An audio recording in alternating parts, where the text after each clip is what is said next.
Hi, and welcome to the Long Range Shooting and Custom Rifle Building podcast presented by Wolf Precision Incorporated, where we learn about and share long range shooting and custom rifle building. I am your host, Jamie Dotson, and welcome to the show.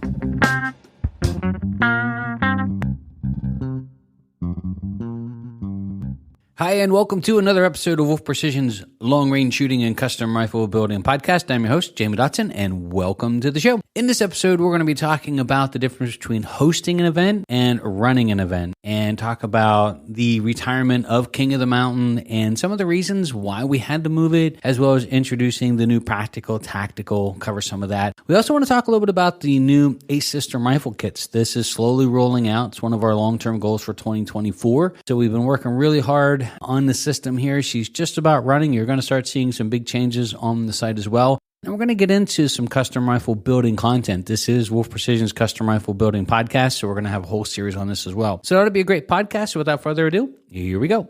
So we would like to say a quick thank you to TriggerTech. TriggerTech is the maker of fine rifle triggers. They are made from our great Canadian friends in the north, and they make lots of different makes and models. We really like the fact that they are end-user friendly to install. They're easy to adjust. They make lots of different makes and models, and with the roller bearing system, probably the safest trigger on the market, which for us is probably one of the most important parts. So if you want the best and you want to upgrade your rifle with a trigger, stop over to triggertech.com. That's triggertech.com today. We'd also like to thank MDT, maker of fine rifle chassis. They are also great Canadian friends of the north. They make lots of different makes and models, from the new J. Allen to the unsung hero, which I think is the Oryx, which we build lots of rifles on. They make them for a lot of different makes and models of rifles out there, and it's a great upgrade to your rifle. So one of the things, if you want to get the most from a rifle, is it has to fit you properly, and one of the ways you can do that is by getting one that fits you properly. And so upgrading your stock is a great way to do it. You can see all the great options at mdttac.com. That's mdttac.com today. All right, a little bit of sad news, I guess. Sometimes events come and go through the years, and what we have learned as far as teaching events, not hosting, but running events, is that things change, people change, events change. We always put foremost and first is the safety and well-being of our clients and our students when they're on the firing line, how we run an event. We're very cautious and keen on when we put an event up, how they're run, the processes we go through, what we teach, what we watch, how we behave. There's just this whole nother level.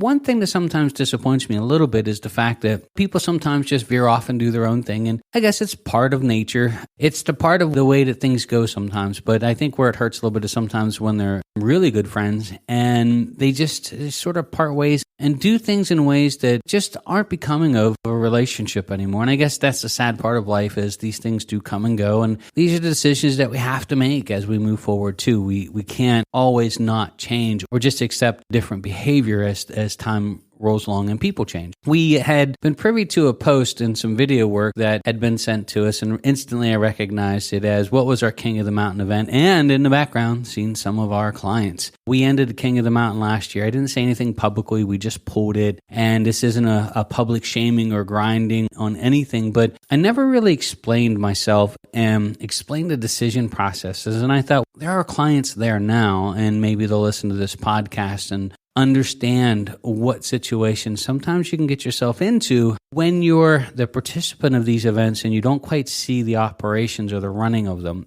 With the King of the Mountain last year, we did pull it. It broke my heart to do it. That mountain has taught me more over the years as far as shooting goes, and one of my favorite places to shoot. When we run an event, and I think this is always interesting, and it's a background story, when we run an event, there is a big difference between hosting a shooting event and operating it and being responsible to run it. It is sort of like the person that's hosting the party opening up their home, then having a wedding planner run the entire event in the background with the headset and the clipboard and all this crazy chaos of calling people on the radio, hey, where's this? How's that? That is the difference. There's a big difference. I think sometimes as things move along, when people see events like what we were hosting at King of the Mountain Run, of course they hosted some matches there, and they have been privy to hosting events. When you run an event, especially when you're bringing in clientele, there's a lot of responsibility, and there are ways that you have to take care of things. And one of the biggest dangers is people see it as a get-together or a Goodfellas club or something along that line, and And then what happens is your guard goes down, complacency sets in, and people get hurt. So I didn't pull King of the Mountain because I didn't want people to enjoy the mountain or that there was any vicious or hard feelings or anything like that. I pulled it because I didn't want somebody getting hurt or being killed on that mountain. So let me explain. When we run an event, we have a very strict protocol. One of my main goals is that everybody goes home in the same condition that they arrived in. And believe it or not, it's a lot of work and responsibility. You have, when you bring in people and you have firearms and shooting involved, there is a total another level that you have to be at. You cannot be there as a participant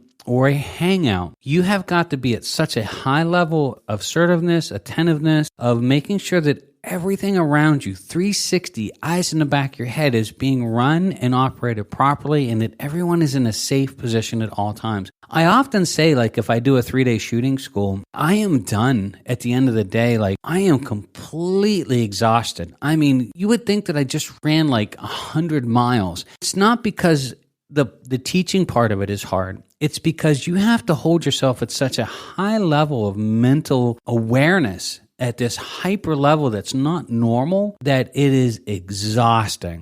It is a discipline to hold yourself to that level. And what happens is people get tired or they get complacent. Complacency is where it starts to get dangerous, and that's where accidents can happen. When I decided to pull King of the Mountain last year, several things had led up to the event. What we had noticed and what I had noticed over the years is you start to get a little bit level of complacency, not just with the clients, but how you're operating and how you're behaving. I don't throw this out there, but I also didn't tell all the clients, and I didn't say anything to any clients when we pulled it. We just left mums to word. Being that they organized an event, well, now it's a little bit different because I still have the responsibility to, those are my clients that I introduced to them, and I still have a level of responsibility for their safety and well-being. So when we pulled King of the Mountain, there were several major rules that were broken. Number one, there was alcohol on the firing line. Wasn't consumed by students, but towards the end of the event, the hosts had openly broke open alcohol, which to me is a no-go. There was no alcohol on the firing line. It was in their vehicles, in coolers. Clients that had come up the whole way from South Carolina, seen it in their vehicles, and was brought to my attention. Didn't like that. Now, it wasn't consumed during the event, but as soon as the event ended, then the alcohol began to be consumed, in which case, we just left the mountain. That said, had no place being there whatsoever. And I've warned them on this. We had one of the hosts hand a client a magazine that had the wrong ammunition in it. There wasn't an accident per se. But again, this is where we've held the event there for 5 or 6 years. People get complacent. And when you do, you turn into a friend of the people that are there attending. And they are friends, and I consider them very close friends. But you have to watch that you don't blur that line because that's where your guard comes down. This is what happens. Some of the language, some of the jokes. We had very religious people at the last event. We hold ourselves to a super high standard here at our home school. There's no inappropriate jokes. We don't talk that way. We don't tell jokes that way. Not in front of you, but we don't do that when you're not here either. One of the reasons why we all struggle to get really great instructors is because a lot of the shooters have come from military, and sometimes that behavior is just natural, or the language is just part of the brotherhood. And I get that part, but it doesn't sit well when there's a 14-year-old child on the firing line. And neither do the jokes that accomplish it. I shouldn't have to explain to hosts, hey, we've talked about all of this and we've addressed this even, the year prior, is that got to hold yourself to these standards. We have children, we have religious people that will laugh at your joke that's totally inappropriate. And the only reason they're laughing is because they feel the peer pressure to laugh about it, but in their minds, they're uncomfortable, or you're taking away part of that class. We had one of the hosts bring down a rifle from one of the clients, and I had noticed the rifle, and I was like, hey, what is that we're bringing out here? The rifle had never been shot. It was a very large caliber. The rifle was not zeroed. The rifle had hand loads. And to keep in mind, I have to ask all these questions. I'm like fishing. The hand loads were downloaded off of a recipe on the internet by somebody else, not a manual. And none of it's been proofed in a rifle, and it's a custom-built big caliber rifle. And I was like, that cannot be shot here.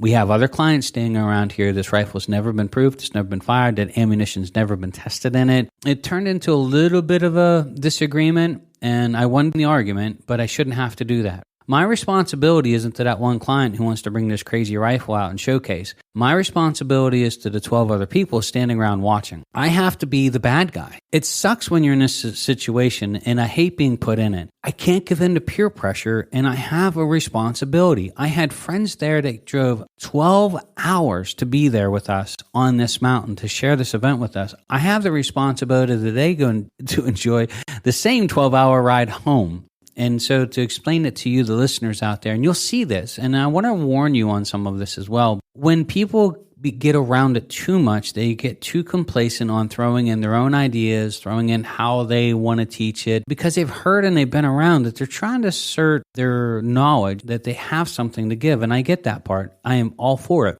I looked over and they're trying to teach an FBI technique, which I would never share with students. I would never show to students. It's actually a very unsafe position, even in my mind. All of these things stacked up, and the range was barely put together the night before the event. If I told you probably half of six figures over the last 4 or 5 years have been what it costs for us to take clients to this mountain, to show up the night before and be sort of straightening up and cleaning up this set for this match where we have clients coming in from all over the country. And that's, again, this isn't anything new to me. I've been doing it for decades. It's common. What happens is in these relationships is people get complacent. They sort of wean off the amount of work. In the first couple of years, they're putting in all this extra effort to make it special. And then as time goes on, well, we won't get to that target. It's sort of overgrown. We'll just leave that one go. That happens year after year. And eventually you wind up with 60% of your targets that you started with. With a broken heart, it just crushed me driving home. I knew I had clients scheduled that were super fine people, but had huge responsibilities in life. I could no longer take them there in good faith, and that be held to our standard, that it had deteriorated too far that even if I put my foot down and screamed, I couldn't guarantee that it was going to be held to our standard. So with my heart as heavy as it was, and my wife will tell you, I hurt over this for 2 days just thinking about it and saying, okay, am I overreacting? Have we had these conversations before? Then in the end, it always comes down to what is the best interest to our clients, and the best interest was to pull it. Where I feel, and I want to throw this out there, we didn't pull it because we wanted to pull something from them. We pulled it to protect the very people that they invited back. I hope to have a safe event. I pray that everybody has a great time. In my mind, it's them pulling them back, and it's even now a much worse situation because it's now being ran by the same people who host it, not by the ones who should be operating it. Someone running an event like that should be on the outside, almost like you would see with that clipboard, like a wedding planner, the crazy person with the headset and handset calling all those people, hey, where's the caterer? And hey, this has got to be here at 10 o'clock. And that's got to be the person running the event. They let their guard down and become a social event or a hosting event. Nobody's really in charge, and everybody there that's part of the hosting party, maybe 3 people, have the freedom to mix and match different things or make different decisions on their own. Especially in these situations, that's where bad things happen. So thoughts and prayers to everybody. I hope to have a great time. I hope to make it home safe. I have no hard feelings towards anything in the event. I never did publicly say why we pulled it and why we pulled it back to here. So our Practical Tactical Shooters Challenge, which we posted up, is for a simulation of what we considered a match. And that's what we ended when we moved it to West Virginia, was we were trying to give a more real field event because our home range or our prior range just was a little bit too stagnant. Although we've had customers come through and enjoy the Practical Tactical and say they had so much fun at it, at the same time, it didn't give us the terrain or the obstacles. Now our new range here, we have a 4-story tower, we have challenge lines and targets, and it's really quite an incredible facility that we're at right now that we just put our building on. So we're super excited to bring it back. The reason we brought it back was just we have that level that we can't get complacent, and we have a responsibility to the clients, and we get control of the range. I always love to have complete control of the situation, especially the range, who's there, how it's run, how it's operated. When we have it under our own banner, we have the run of the place with the best interest. We are here to make sure that the clients are safe and have a great time. Always, always, always, always safety first, safety first, safety first. If you'd like to join us, we'd love to have you. We'll be announcing our dates for 2024. They should be up. You're more than welcome to join us. We'd love to have you. So when you go out to some of these shooting events, last piece on this one, and we'll move on to some good stuff, is make sure that you're watching that you're not going to a hosted event that's almost like a good old boys club. This is where bad things happen. This is where accidents happen. When you're going to a training event, I always like to keep an eye out, say, okay, who's in charge in my mind? How's it being run? Is my safety the best interest here? If you're in a situation where you're like, this is sort of sketchy, at that point, you just make up an excuse, take a call and say, oh, dude, you don't believe it, I got to go back home to work. I got called into an emergency meeting, or, hey, my wife called and said one of our kids are not feeling, whatever you want to do, but leave. Nothing says you have to stay. One of the things that I would say, if I had to give any last piece of advice, is I have the commitment here that if I ever become complacent or catch myself becoming complacent on the firing line, as I'm getting older, I'm in my 50s now, then I shut the school down. And I've committed to myself to do that on day one, because I know that's the biggest danger, is not students getting complacent, not instructors getting complacent, or those hosting. It's me. I'm in charge. I am responsible for all of it. And if I get complacent, then I am leaving other people vulnerable. So I hold my own self to that standard, to the fact that I've committed that I would close the school completely if I found myself not able to be at that level of non-complacency, to be there to let the students enjoy a safe environment and enjoy the shooting environment that we present with it. So that's sort of the backstory for King of the Mountain and why we let it go. I'm really disappointed that they reached out, or how it was coordinated, to try to bring the clients back in. I feel it's sort of a little shady thing to do. To each their own, I guess. That's how it is. I can't and don't have any control of it. I wish I could have talked to the clients before they went, because I never didn't want them not to go. At some point, I have to say, hey, look, here's why we pulled it. And it's not because we don't want you to go shoot the mountain. We don't want you to get hurt on the mountain. And here's the things why. Good luck. I hope they all have safe travels in and safe travels back and have a great time. Since I saw that video, I figured I would say why we pulled the event, only with the best intentions of the clients. So on to some good stuff here. I hope that resonates to you if you go and you take any events or you host any events, and you think about your responsibilities as not just a host, but somebody there has to be the person that's in charge, that's going to take responsibility for the operations of it. I think in any event, I hope you think about that when you take any event or you go to an event, or if you ever think of running an event, somebody has to be that person. And hopefully if you're running the event and you're hosting it, that's you. That falls on your shoulders, and it's a big one to carry, because it puts you in situations that you might not really want to be in. But you have to make tough decisions of what's in the best interest of those around you. So we just did a YouTube video and we posted it up here. We're really excited. So in 2024, one of our main goals, and it's always been, is if you've ever heard of the Springfield Armory story. So if you want to hear something neat, one of the first government contracts ever issued was when the government was looking for a way to have a universal rifle with universal parts. That way, when things went down or things didn't go so well, they could switch some parts and pieces around and save rifles, rather than having all these custom rifles all over the place and them having to send it somewhere to have somebody do something weird to it that they've never seen before. So it sounds like something that we would have a problem with in modern times, but believe it or not, in the Civil War and the years after, this was still a problem. And so one of the first government major contracts ever issued was to try to standardize a manufacturing process for modern weaponry. Now think about how far and how long ago that was. And we're really excited that we think we finally solved the last missing piece of actually having a true components-based rifle where every single component is of its own and on its own merit can be changed or interchanged at any given time with any other working part or piece. So for example, of course, we talk about the ACE system and how the chamber is no longer something that's done to the barrel. It's now a working component of the rifle. We think that was actually the last missing piece. And the reason we say that is because now we've got the ability to take, I look at it from an armorer's point of view. So when I was in law enforcement and such, if any firearms had to be sent out, everybody's in panic mode because their rifles were out of service. It still happens now with almost every major law enforcement agency across the country that they have these rifles pressed into service. They've made great purchasing decisions, but when the rifles are coming near end of life or they need service, there's massive downtimes, and fingers crossed that they get it back in a decent amount of time and that it comes back and performs to standards. And that's not always the case. It is a big problem. But now picture a room that's like 12 by 14 with a simple bench in it and a rack of parts on the wall. And literally a small armor could service 50 to 60 weapons and keep them in full as new working condition with just simply pulling parts and individual components. No machining, no experience, 1 or 2 days of training, and they can take any rifle at any given time. They can interchange parts between them if need be, so they could rob from Peter to pay Paul, I guess you would say. They could actually take a rifle out of service.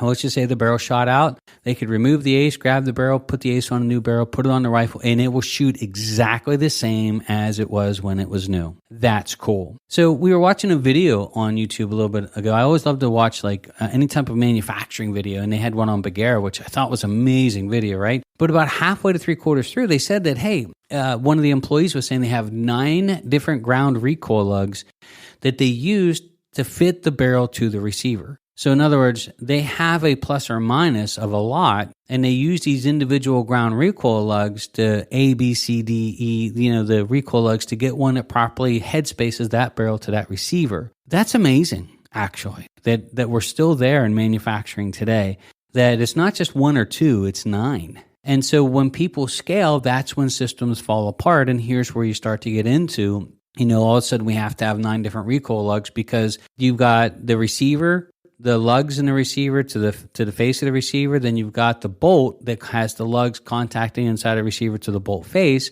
And the true measurement for head spacing is from the bolt face to the face of the receiver, or how the bolt face interplays to the depth of the cut into the barrel. And so when all those parts and pieces they get together, they have such variances in all the parts that they have to have 9 ground recoil lugs. Now imagine this. Imagine a company coming out and saying that we don't have any, none, 0, no plus or minus. We don't have not 3 ground recoil lugs, not 5 ground recoil lugs, but 1. Now, wouldn't that be impressive? But that's sort of what the ACE system is. We don't have, our recoil lugs are built into the receivers, right? We can take that ACE off of our shelf at any given time, and at any rifle we've ever built since 2012, we can stick that ACE on that rifle and it will headspace exactly the way it's supposed to and be in 100% safe operation, ready to go. I don't know of anyone else who can say that, but I will tell you that it took a decade of hard work to do it. And it has a decade of some of the best minds and the best people in the industry making it happen.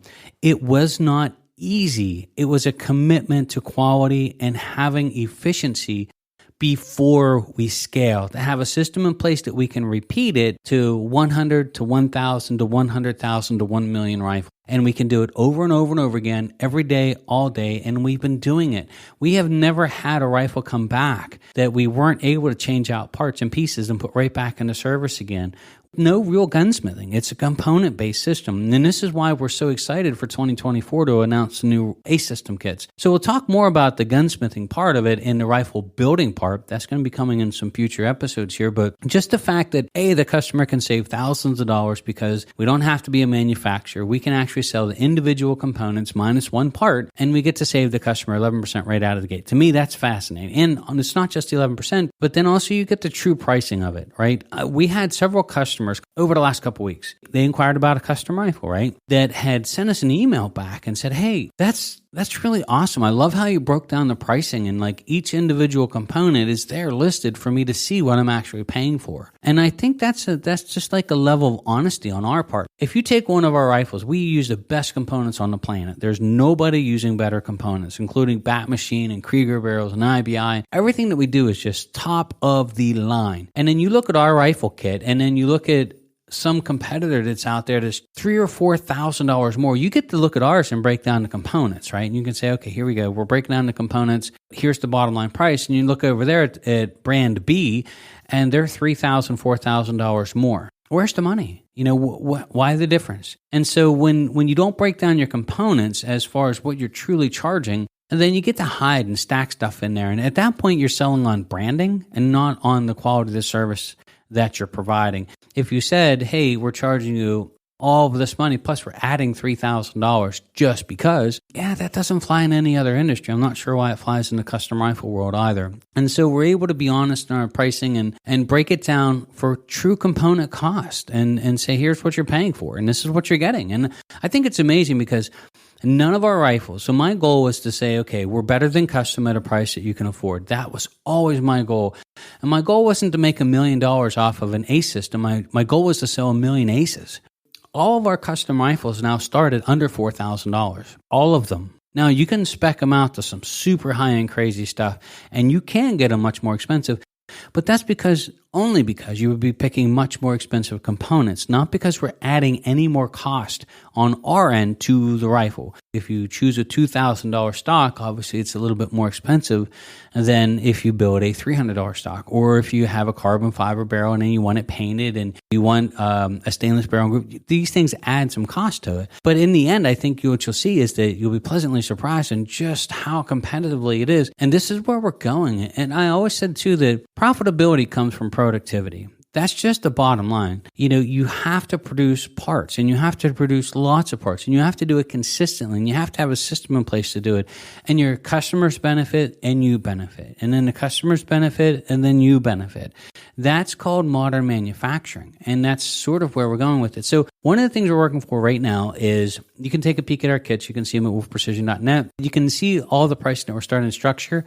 And then in 2024, we'll actually have a store where you can buy the individual components minus the trigger, of course. You can actually purchase it right online. And when the last of the parts and pieces are in, we'll either send the rifle complete minus the trigger, or we'll send it to you in components and you can build it. So we'll have lots of tutorials showing all the different processes you'll go through, or we'll offer some in-person classes. And I think we just announced our first in-person class for less than $200. You can come in and we'll demo putting a rifle together for you and show you how we do it. Really looking forward to 2024. It's going to be a great year. Our new facility is getting up and running. We're working our tails off. Really excited to be here. Before I continue on, I do want to say a quick thank you to Krieger Barrels. Krieger is a fine maker of fine cut rifle barrels. They're made in the great state of Wisconsin. They are family owned and operated business. And they have a program called Krieger Direct, where they're keeping in-stock barrels where you can order your barrel and have it in as little as 2 to 3 business days. If you want the best and you need it now, you can stop over to KriegerBarrels.com. That's KriegerBarrels.com. Look for Krieger Direct and order your barrel today. All right, so for some quick news and updates, we have our 2024 shooting season. It is announced. Dates are open. We always offer our early bird special. So if you sign up for one of our classes for 2024, we do take $50 off as our way of saying thank you, and we run that through December 31st. We'd also like to say we just posted up some more content for our online long-range shooting school. We sort of suspect that'll end up being complete by the end of the year. You can learn more about our online long-range shooting school at wolfprecision.net, where we are trying to put up our entire shooting course for you to attend and learn from the comfort and convenience of your own home. So you can learn more about that at wolfprecision.net. We'd also like to give a shout out to everybody who's joining us on Patreon. You can become part of the Wolfpack if you enjoy the podcast and like the content. For $3 a month, we really appreciate it. You can join our team here. You can stop over to Patreon, just look up Wolf Precision. Thank you for everybody that's done that as well. And then also our first in-person shooting school at our new facility. That kicks off next weekend, as well as our new range. So we might kick up our drone. We might try to take some video of the new range and facility. To say that we've been working our tails off at both the new facility and the new range is a complete understatement. Really excited to share it. This will be the first time we've had a group of customers in a class format here in our new classroom, in our new building. So we'll try to post up some pictures and sort of make a big to-do about it. It's sort of like that finish line we've been working so hard for.